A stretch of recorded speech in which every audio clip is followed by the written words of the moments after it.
Market કરતાં એકદમ શુદ્ધ અને લાલ ચટક મરચું મિત્રો, કોઈ પણ જાતની ભેળસેળ વગર કે આર્ટિફિશિયલ કલર વગર પરફેક્ટ માપ સાથે, મેજરમેન્ટ સાથે, પૂરી પ્રોસીજર સાથે આ રીતે ઘરે મરચું બનાવો. હેલો ફ્રેન્ડ્સ, સુપર મેજિક રસોઈમાં મિત્રો હું આપનું સ્વાગત કરું છું. આજે આપણે લાલ મરચું પાવડર કઈ રીતે બનાવવું, પરફેક્ટ મેજરમેન્ટ સાથે કયું મરચું લેવું, એ બધી જ ડિટેલમાં માહિતી આપીશ. અને આખું વર્ષ કઈ રીતે સ્ટોર કરવું ને એ પણ હું શેર કરું છું.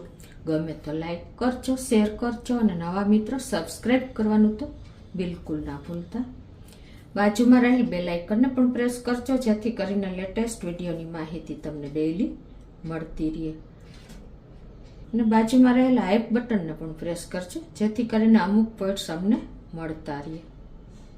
પણ એમાંય આપણે જો લાલ મરચું પાવડર તૈયાર લઈને તો એમાં ફૂલ મિક્સિંગ કરેલું હોય છે, શુદ્ધ હોતું જ નથી અને આર્ટિફિશિયલ કલર તો હોય જ છે. તો તમારે આ રીતે તમે ઘરે આપણે જે મસાલા માર્કેટ અત્યારે સિઝનમાં હોય જ છે બધા સિટીમાં, તો ત્યાં જઈને તમારે મસાલા ચૂઝ કરવાના હોય છે. મરચા તો માર્કેટમાં પ્રાંત વાઇઝ એટલે કે અમુક સ્ટેટ વાઇઝ બધા મરચા અલગ અલગ રીતે આવતા હોય છે. તો તમે કઈ રીતે બનાવો ને એ પણ તમારા ઉપર ડિપેન્ડ હોય છે. અત્યારે આપણે સૌરાષ્ટ્ર સાઈડ જો મોસ્ટ ઓફ આપણે રેશમ પટ્ટો હોય છે, પછી કાશ્મીરી હોય છે, અને જે દેશી મરચું આવે છે એ હોય છે, પછી આપણે ઘોલર મરચું પણ આપણે સૌરાષ્ટ્રમાં જોવા મળે છે. એટલે સૌના ટેસ્ટ મુજબ બધા કરતા હોય છે. તો અત્યારે મેં જો માર્કેટમાંથી હું અત્યારે રેશમ પટ્ટો લઈ આવી છું, કાશ્મીરીમાં લઈ આવી છું અને તીખું મરચું લઈ આવી છું, જે આપણે દેશી મરચું કહીએ છીએ, લોંગ મિર્ચ. મિત્રો હવે મરચામાં તમારા ઉપર ડિપેન્ડ હોય છે, પણ મેં અત્યારે કેટલી ક્વોન્ટિટી લીધી ને એ પણ બતાવી દઉં. તો આ બેયનું પ્રમાણ સરખું છે, એટલે કે 500 ગ્રામ મેં રેશમ પટ્ટો લીધો છે, 500 ગ્રામ આપણે કાશ્મીરી મરચું લીધું છે, અને 250 ગ્રામ આપણે તીખું દેશી મરચું લીધું છે. અને રેશમ પટ્ટો હોય છે ને મિત્રો, એ મીડિયમ તીખો હોય છે, જ્યારે કાશ્મીરી બિલકુલ તીખું નથી હોતું. અને આ જે દેશી મરચું હોય છે ને એ તીખું હોય છે. એટલે મેં આ અત્યારે ત્રણેય મિક્સઅપ કરવાની છું. એટલે આ બેની ક્વોન્ટિટી 500 ગ્રામ છે, એની સામે અડધી ક્વોન્ટિટી એટલે કે 250 ગ્રામ આપણે તીખું મરચું લીધું છે. હવે વાત કરીએ તો જો આપણે કાશ્મીરી મરચું તમે ખ્યાલ ન આવે ને, તો કાશ્મીરી મરચું આ રીતે આપણે એકદમ કડતલી વાળું હોય છે અને એકદમ ડાર્ક કલર હોય છે. જો એની સપાટી એકદમ ખડબચડી હોય છે, એ કાશ્મીરી મરચું. કાશ્મીરી મરચુંમાં પણ 3 પ્રકારના મરચા આવે છે. એક ડબ્બી મરચું, અત્યારે હું આ ડબ્બી લઈ આવી છું. એથી પછી 2 જાતની હોય છે, અલગ નીચેની વકલ. ટૂંકમાં ઊંચામાં ઊંચી ડબ્બી કાશ્મીરી આવે છે. અને રેશમ પટ્ટામાં પણ ઘણી વકલ હોય છે. અત્યારે જે હાઈએસ્ટ છે એ મેં લીધો છે. રેશમ પટ્ટામાં શું હોય છે કે એની છાલ તમે જુઓ ને તો એકદમ લીસી અને ચમકતી હોય છે, અને આવી લાંબી પટ્ટી હોય છે, એ રેશમ પટ્ટો હોય છે. અને તમારે જોવું હોય કે વાસ પહેલાનું છે કે એકદમ ફ્રેશ મરચું છે, તો તમે આ રીતે લાઇટમાં ચેક કરશો ને તો તમને ખ્યાલ આવી જશે, એકદમ સીધું ચોક પ્યોર દેખાશે. તો આ રીતે તમે રેશમ પટ્ટાને ચૂઝ કરી શકો છો કે કેટલું કયું મરચું છે. એ તમને આ ઉપરથી ખ્યાલ આવે, કલર ઉપરથી, એની સપાટી ઉપરથી.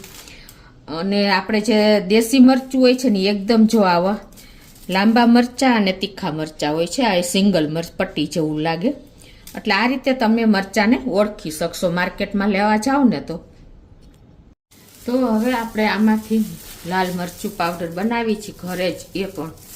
તો આ મરચાને પહેલાં તમારે છે ને માર્કેટમાંથી લ્યો ને તો 1 દિવસ તપાવી લેવાના તડકે. અને કદાચ તમારે તડકો ન આવતો હોય ને તો તમારે શું કરવાનું, એને ગેસ ઉપર શેકી લેવાના છે.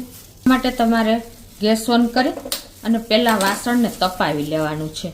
વાસણ તમારું પેન તપી જાય ને પછી જ તમારે મરચાં શેકવા માટે નાખવાના છે. જો તમે પહેલાં મરચાં નાખી દેશો ને તો એ મરચું ઉડશે અને તમને ખાંસી, ઉધરસ એવું આવી શકે છે. ખબર જ છે કે મરચાં આપણે કાંઈ પણ પ્રોસીજર કરીએ એટલે ઉધરસ આવે. તો આ રીતે તમારે જો આપણું વાસણ તપી ગયું છે, હવે એને તમારે તપી ગયા પછી જ આવી રીતે સેજ ક્રન્ચી થાય ને ત્યાં સુધી શેકી લેવાના છે. મીડિયમ ફ્લેમ ઉપર આ રીતે તમારે વાસણ તપાવીને થોડી જ વાર લાગશે, ત્યાં ક્રન્ચી થઈ જશે. આ તમને બતાવી દીધું કે તમારે એક દિવસ તડકે તપવી લેવાના, નહીતર આ રીતે તમારે શેકી લેવાના. તડકો ન આવતો હોય ને પછી તમારે, મેં જો આને એક દિવસ તડકો ખવડાવી દીધો છે, એટલે હવે તમારે આ રીતે એના ડંઠલ હોય ને એ આ રીતે તોડી લેવાના છે અને હાથમાં ગ્લોવ્સ પહેરવાના, કેમ કે નહીતર મરચાંવાળા હાથ તમારા બળશે અને એકદમ તીખા હોય છે મરચાં અમુક, એટલે વધારે તમને હાથ ઉપર બળતરા થશે. પછી આ રીતે ડંઠલ દૂર કરી અને પછી તમારે એને આ રીતે બી પણ કાઢી નાખવાના આવી રીતે અને સાઈડમાં અલગ કરતા જવાના. જો આ રીતે તમે ડંઠલ દૂર કરીને, આપણે માર્કેટમાં જે તૈયાર મરચું લઈએ છીએ ને એ લોકો બી સહિત ડંઠલ સહિત દળી નાખે છે, એટલે આપણે બહારનું મરચું હાઇજેનિક તો નથી જોતું, પ્લસ કેમિકલ વાળું હોય છે અને કલર પણ મિક્સ કરેલા હોય છે. એટલે તમારે આખું વર્ષનું મસાલો બનાવવો હોય ને તો મિત્રો માર્કેટમાં જઈને અને આ રીતે તમારી ચોઈસના મરચાં એકદમ હાઈ ક્વોલિટીના ચૂઝ કરીને અને આ રીતે તમે ડંઠલ, ત્યાં માણસો માર્કેટમાં પણ તોડતા હોય છે, આ તો તમને સેમ્પલ બતાવું છું. આ રીતે તમારે તોડાવી લેવાના ત્યાં અને બીન્સ કાઢવી નાખશો ને તો બિલકુલ તમારા મરચામાં તીખાશ નહીં રહે અને આખું વર્ષ તમને એસિડિટી કે બળતરા કાંઈ પણ પ્રોબ્લેમ નહીં આવે. જે આપણે આખું વર્ષ આપણે રોજિંદા જીવનમાં ઉપયોગી વસ્તુ હોય ને હંમેશા તમારે જાતે જ કરવી જોઈએ. તો આવી રીતે તમારે બધા મરચાંના બીન્સ કાઢી નાખવાના હોય છે. તો અત્યારે હું તૈયાર કરી લઉં છું. તો આ રીતે જો આપણે બધા જ બીન્સ કાઢી લીધા છે અને આપણા મરચાં પણ જો રેડી થઈ ગયા છે ડંઠલ ને બીન્સ કાઢીને. તો હવે આપણે 500 ગ્રામ અને 250 ગ્રામ તીખું મરચું લીધું છે. તો અત્યારે આપણે ઘરે જ આ પાવડર બનાવીએ છીએ, તો એના માટે તમને કઈ પ્રોસિજર કરવી ને એ પણ બતાવી દઉં, તો તમે ઇઝીલી ઘરે બનાવી શકશો. તો જે આ મરચાં છે ને એ બે હું હાફ લઉં છું. આ રીતે મિક્સર જારમાં જ તમારે આ રીતે તોડીને નાખી દેવાના છે.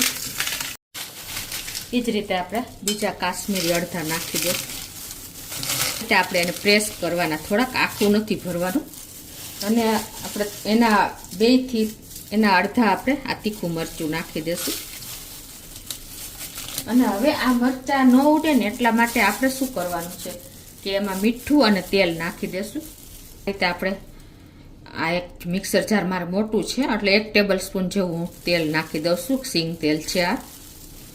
અને 1 થી 2 ટીસ્પૂન જેટલું આપણે મીઠું નાખી દઈશું. અને હવે આને આપણે મિક્સર જારમાં જ પીસી લઈએ. તેલ ને મીઠાને હિસાબે તમારે મરચું બહુ ઉડશે. તો જો આ રીતે આપણે પીસી લીધા છે મિત્રો. એકદમ ઈઝી કામ છે. મરચું જો આ રીતે તમે ઘરે તૈયાર કરશો ને તો કોઈ ટેન્શન નહીં રહે. હવે આને આપણે એક વાસણમાં કાઢી લેશું.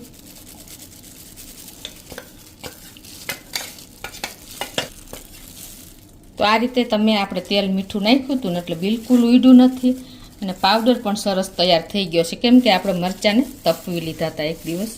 હવે એ જ રીતે આપણે બધા જ મરચાંને પીસી લેશું મિત્રો. એકદમ સાવ ઈઝી કામ છે આ, તમે ઘરે કરો ને તો. તો આ રીતે આપણે બીજી જારને પણ પીસી લીધી છે.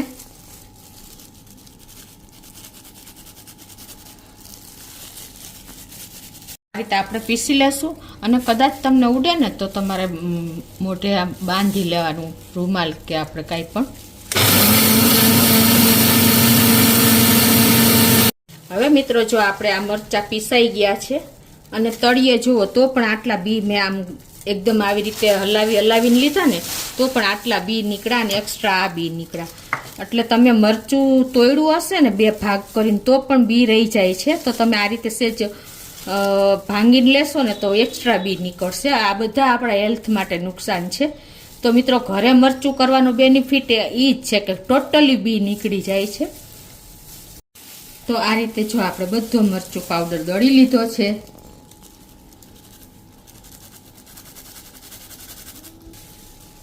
હવે મિત્રો આપણું મરચું પાવડર તૈયાર થઈ ગયો છે. ઘરે જ આપણે મિક્સર જારમાં તૈયાર કરી લીધો છે.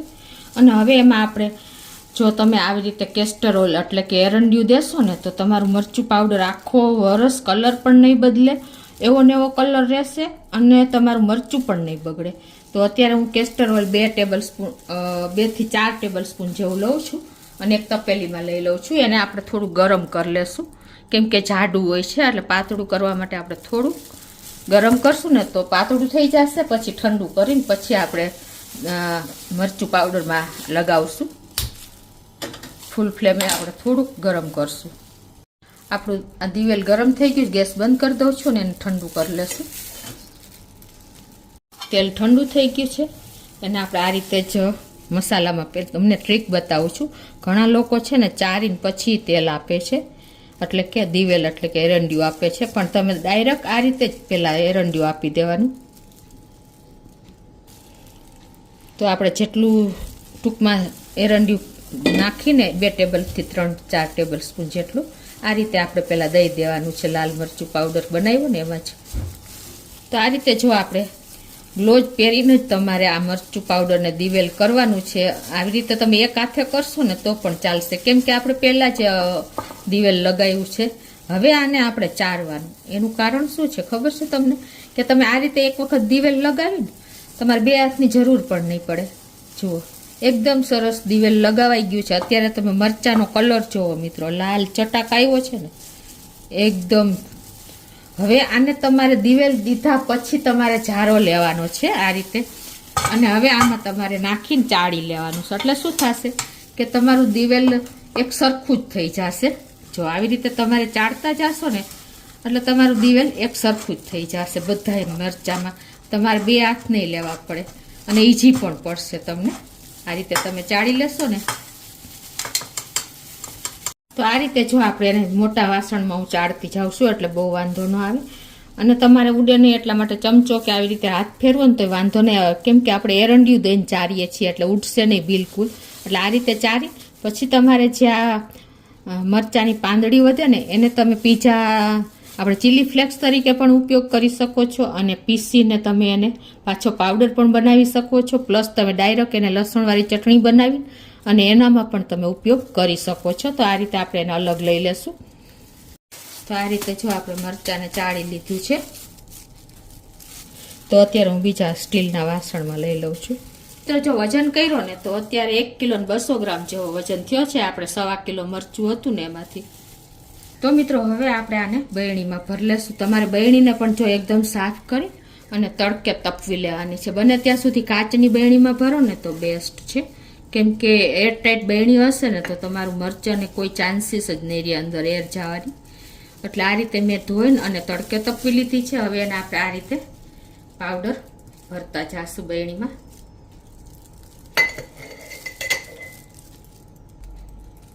અને આ રીતે આપણે એને 4-5 ચમચા નાખી અને આ પ્રેસ કરી દેવાની છે.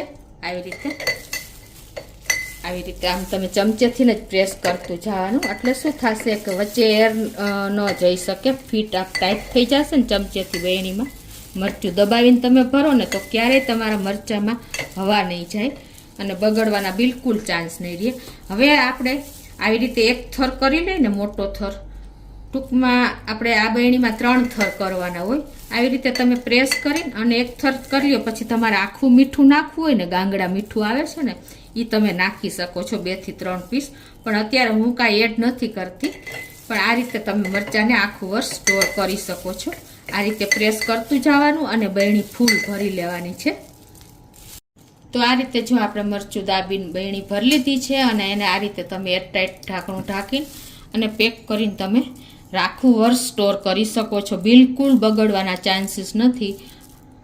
અને આપણે એરંડિયું દિવેલ પણ તેલ દીધું છે અને આ રીતે તમે આપણે ઘરે જ મરચું બનાવ્યું છે. મિત્રો વજનમાં પણ તમે જુઓ, ખાલી 100 ગ્રામની જ ઘટ નથી આવી, પૂરી 50 ગ્રામની જ ઘટ આવી. અને આટલું ક્લીન મરચું બિયા વગરનું આપણે તૈયાર થયું છે, લાલ ચટાક જુઓ. તો તમે મિત્રો આ રીતે મરચું ઘરે બનાવી શકો છો ઇઝીલી. કોઈ પણ જાતની મહેનત, એટલી પીસવામાં કોઈ મહેનત જ નથી લાગતી. તો તમે ચોક્કસ એક વખત આ રીતે એકદમ કોઈ પણ જાતના કેમિકલ વગર કે કોઈ પણ જાતના આર્ટિફિશિયલ કલર વગર આપણે ઘરે મરચું તૈયાર કરી શકીએ છીએ. અને આખું વર્ષ નહીં પણ 2 વર્ષ સુધી આ મરચામાં તમારે આ રીતે દાબીને ભરશો ને પ્રેસ કરીને તો કોઈ વાંધો નહીં આવે. કોઈ દી બગડતું જ નથી લાલ મરચું પાવડર. અને આને તમે જો બહાર ન રાખવું હોય અને ફ્રીજમાં તમે રાખો ને તો આનો કલર 2 થી 4 વર્ષ સુધી આવો ને આવો કલર રહેશે, કોઈ ડાઉટ નહીં મિત્રો. હું ફ્રીજમાં જ મરચું રાખું છું. એટલે ચોક્કસ તમને આ મરચા પાવડરનો વિડીયો ગમશે. ગમે તો લાઈક કરજો, શેર કરજો અને સબસ્ક્રાઈબ કરવાનું તો ભૂલતા જ નહીં.